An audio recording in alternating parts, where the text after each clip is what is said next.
حمزہ بھائی، کیا آج آپ افسردہ نظر آ رہے ہیں، کسی اداسی میں ہے؟ اداس تو آپ ہمیشہ ہی ہوتے ہیں، کیا اداسی ہے آپ کو آج؟ کیا افسردگی ہے؟ دیکھیے میں تو مسکرا رہا ہوں بھائی صاحب، لیکن آپ بھائی جان، آپ کا فیس عکاسی کر رہا ہے کہ آپ افسردہ ہیں۔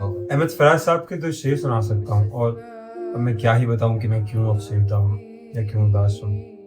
رفاقتوں میں پشیمانیاں تو ہوتی ہیں، واہ واہ، رفاقتوں میں پشیمانیاں تو ہوتی ہیں، کہ دوستوں سے بھی نادانیاں تو ہوتی واہ ہیں، واہ واہ واہ واہ، بہت خوب، بس اس سبب سے کہ تجھ پر بہت بھروسہ تھا، واہ واہ، بس اس سبب سے کہ تجھ پر بہت بھروسہ تھا، گلے نہ ہوں بھی تو حیرانیاں تو ہوتی ہیں، واہ واہ، بہت خوب اور اداسیوں کا سبب یہ آپ کی بات کا جواب۔ کیا سمجھتا ہوں اردو تاریخ میں اس سے اچھا، اگر کوئی آپ سے پوچھے کہ آپ اداس کیوں ہیں، تو اس سے اچھا جواب میرے خیال نہیں ہے۔ اداسیوں کا سبب کیا کہیں بجز اس کے، یہ زندگی ہے پریشانیاں تو۔ واہ واہ واہ واہ، عيونك غصب عني تبكي